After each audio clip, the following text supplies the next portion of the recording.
Right, so I'll get to do a little bit of fishing now.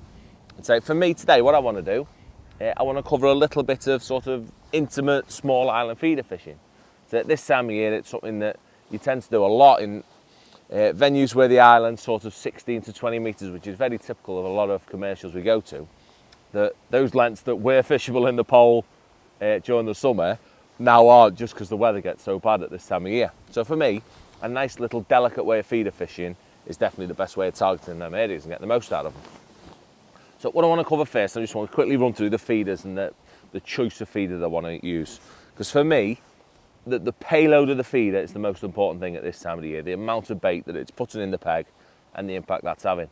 I want to be able to potentially change about depending on what's happening in my peg with how many fish are feeding. So for my feeder fishing, I keep things dead simple. In fact, we don't need that one. I keep things either small pellet feeders, which I must admit they're my first choice. I'll go with them 90% of the time. These little tiny scoopy feeders, because for me, if I were to fish a pole in that area, what I'd be trying to create is a little pile of pellets with my pellets over the top. And for me, these little tiny pellet feeders are the ones. They keep things nice and accurate, little tiny pile, and I'm not going to introduce a load of bait and upset my peg. So if I want to step up from that, I want to put a bit more in, then my next choice would be a hybrid type feeder. I mean, again, it's going to keep everything nice and compact, but I'm probably feeding double the amount of bait with a hybrid as I would to the little scoopy type feeders, the little pellet feeders. So they're my next option if I'm fishing for bigger fish maybe, or I feel it's going to be really good fishing, I might swap to them. And then lastly, the good old method feeder. So if I'm completely honest, it's something I'll very, very rarely fish at this time of year, just because it's simply too much bait. There's a lot of bait for fishing small venues like this, when I'm chucking quite regularly. I'm after fish that sort of live in areas. The last thing I want to be doing is putting a great big bed of bait there. I'll upset them. It'd be a different case if I was fishing a great big open water venue where I need a bit of bait to actually home the fish in. Then it'd be a completely different story altogether. But for these sort of little venues, for me, little tiny feeders are the way to go. With small amounts of bait, keep it accurate and get a bite. So that's what we're going down today. Today, I'm pretty much going with my little tiny scoop feeder. That's what I'm going to kick off with. It's what I've had a few casts with. It's working, I'm getting a few pulls. The second thing I've got to decide is the weight of my feeder. This is a really important thing so there's quite a difference of opinion if you talk to different anglers about this. What I tend to say at this time of year is I like to use almost the lightest feeder possible. So you still need the added bolt effect of the weight of a feeder to help a feeder, to help the hook go into the fish, also to help the feeder stick on the slope. But what you don't tend to get once things cool down is the increased activity over the top of your feeder. You don't get millions of fish in your peg. So you tend to get away with lighter feeders that enter the peg much nicer and in turn spook less fish. You can get away with them because they're not moved down the slope as much as they would be in the summer when the fish are crawling on your feeders. So for me, firstly, generally I'd use a 25 gram. With a bit of a slope, that's what I chuck across. That'll help it to keep on the slope, but it's not too heavy to stay in place. But in today's case, what I've got over there is a really, really shallow, and I've actually got a flat shelf that comes right off the island, and it's probably, I'd say it's 2 foot deep, touching the bank for about 1.5 meters off, nice flat plateau. So because of that, there's no way of my feeder rolling down. So where I can get away with a much lighter feeder. So in this case, I don't actually know what weight I've got because I'm using a feeder that I've shaved off. I'd imagine it's around 10 to 12 gram. So a really, really light feeder that's going to enter my peg so much nicer, so when it's nice and calm over there on the far bank, and there's less chance of spooking fish. So that's my feeder sorted. So rod, reel and all that, just keep it whatever you use, whatever you're happy using. For me, I want a nice little 10-foot rod that I can chuck across. I don't want anything too big that's going to be too cumbersome. So a nice 10-foot feeder type rod, that's perfect for this sort of fishing, as long as you can cast it to the distance you need to. Right, after feeders, so hook length and hook bait are the next thing I want to focus on. And again, keeping things really simple, I want to go down 2 ways at this time of year. I either want to go down the route of getting a bite off anything, where I need a nice delicate hook length that I can fish baits like possibly a maggot, expand the pellet in today's case, a bait that's going to allow me to get everything. So I've actually got there ready, my nice delicate hook length, if we don't lose him, ready to go with that. And I've simply got an expander pellet mounted on a hair rig on a little tiny band with a quick stop that I've actually cooked that quick stop down just so it's a little bit smaller. And that's going to be for catching some skimmers, some small carp, just getting me bites in any periods where the fishing's a little bit tricky. when I don't feel as plenty of carp in my peg. But most of the time, if I'm completely honest, today we're just going to go with the pellet option. I'm just going to fish a hard pellet on a slightly heavier hair rig, a slightly heavier piece of line, slightly heavier hook that's geared around just catching carp. But I've still given myself 2 options that I could swap about. They're both attached on a nice little loop, a nice little bead, sorry, that allows me to swap my hook length depending on what's happening. So I've not got to retie new hook lengths every time I want to swap.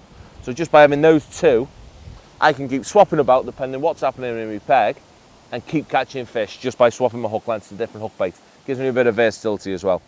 I'd say lastly, I could also have a hook length with a little tiny baiting needle on the end, a spike if you like, that I could put boilies on.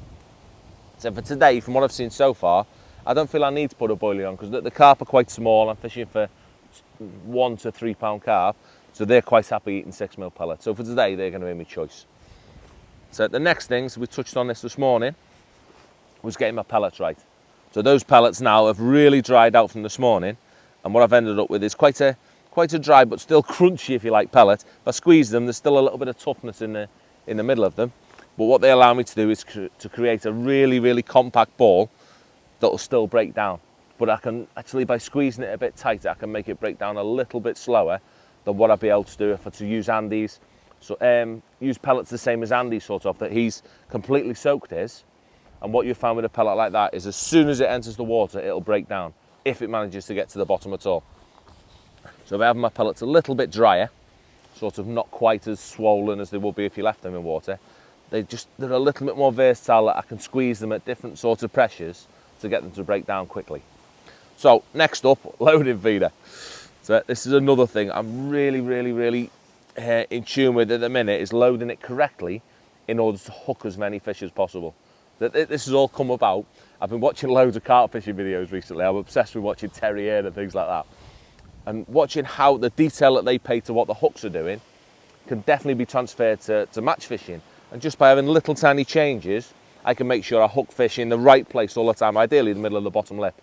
But really, I just want to make sure that every fish that has my bait is getting hooked, instead of just loading the feeder willy-nilly and not quite knowing what my hook's doing. So to load me pellet feeder, which is going to be today's choice, firstly, I just want to compress 1 thumb's worth of pellets into the base and get rid of any ratty bits that are hanging off. Yeah, so that's really been nice and tightly compressed. I'm just going to put a tiny little indent where my pellet's going to go on top of that. What I want to do then is get my pellet and ensure that my hook, the point of my hook, is facing upwards. So by laying my pellet into that depression, what I can actually do is get my hook to sit. I just twist my hook round and put my hook into the pellet as well. If we have a look at that, I can get my hook to sit right up in the air, so it's facing up straight away. So a fish is going to come down, suck that up, and it's going to go straight into the middle of its bottom lip, ideally, in an ideal world. Then I just want to slowly put some pellets on top of it, making sure I don't change the position of that hook. And for me, pellet feeder fishing, whenever I'm using these little scoops, I always want to leave my bait visible. So that way, as soon as I cast in, I'm pretty much fishing. My bait's accessible to a fish within seconds. Because the feeder's going to do its job anyway in getting my bait to the bottom, because it's all encased around most of the pile of pellets. Now, as soon as that breaks down those first few pellets on the top, I'll be able to get a bite, and that should happen within 5 or 6 seconds of my feeder landing in the water. So I'm going to have a quick chuck. So what I've done, I've clipped up 2 areas of my peg. Firstly, I've got a bit of a point in front of me. My first area is to my right. That's just going to be just to the right hand side of that little reed bed or branch, whatever's in the water. That's going to be my first peg. It's also going to work out as my positive peg for the day. I'm going to have 2. I'm going to have a positive peg that I feed a lot of bait over, or I potentially feed a lot of bait over and potentially spoil. And I'm also going to have a negative peg, which is about 3 meters to the left, just around the other side of the point, nice and out the way. And that's only ever going to be fed with my feeder. That's going to be me line that I drop on and catch an odd fish, but it's never going to become really good. It's the safe option, if you like. But to start with, we're going to have the positive one and see how we go. So we're going to plop him. I'm not going to chuck him really tight just to start. We're going to chuck him just off, so I'm probably a foot off the bank to start with on that one. What I'm actually going to do to make sure I can skip about, is the line clip on my reel. I can simply add or take off one revolution or two revolutions around the spool at a time to either put me right further back or to drop me down the slope even more, or to drop me off that shelf if I need to. Let me get a cloth on that before this rain starts. Let's keep my hard pellets dry. So yeah, so I'm going to start there. What I want to try and do is not, is not being too much of a rush. And I want to feel my way in. I don't want to feed any bait over the top. I just want to introduce bait with the feeder only to begin with. Just so I'm not putting too much bait when I don't really know how many fish are present. That's a bit bigger. So by starting nice and negative with just half a dozen casts in that way, it'll give me a very good understanding of what sorts have been attracted to my trap, exactly the same as I would if I were fishing a pole, where I'd put my pile in and I'd sit and wait. Land that one.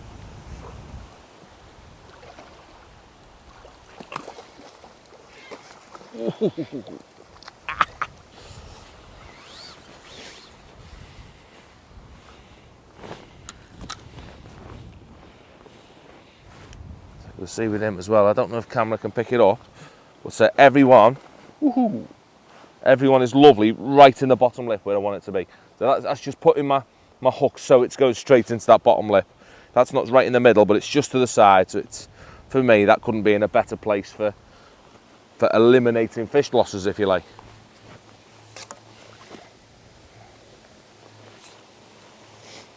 I like that.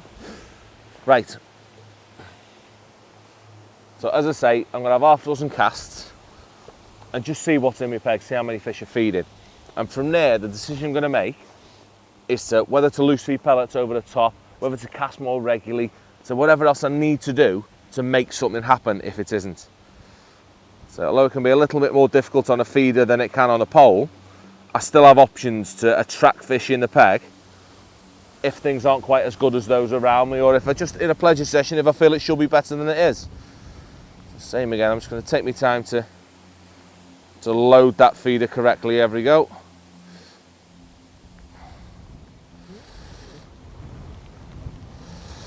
Make sure that hook's sitting up.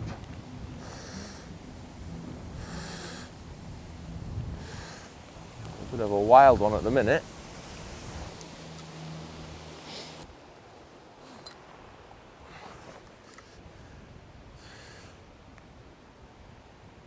Right, I've gone a tiny bit closer with that one, but I shouldn't have.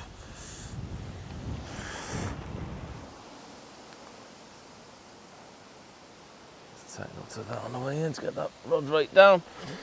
Yeah, so the options I've got now, as I say, I'm going to have a few casts and see what's in my peg, but then I can almost take a gamble. If those around me are catching more, or I don't feel I'm catching as much as I should be catching, what I can do is I can loose feed over that peg, I can make something happen. I've got some nice hard 6mm pellets there, and my plan with them is to simply use them as my attractor.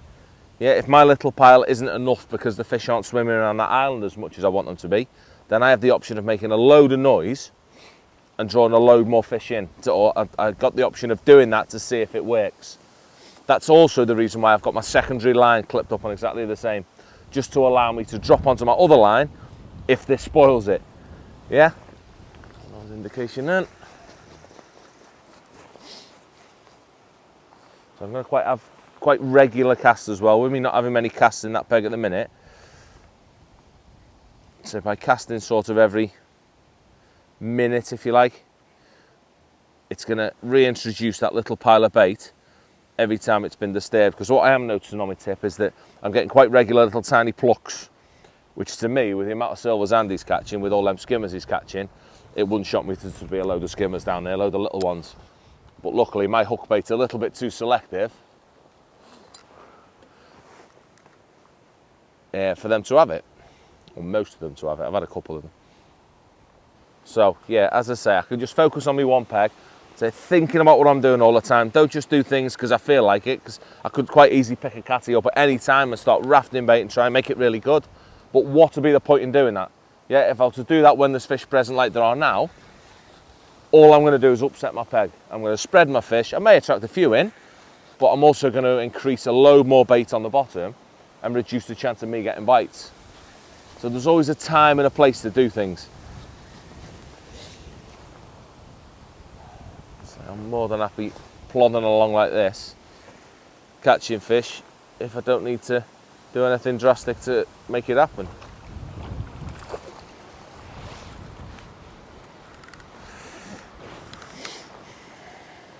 So he's the same again, he's lovely and hooked right in the corner of the mouth, exactly the same as the last one was.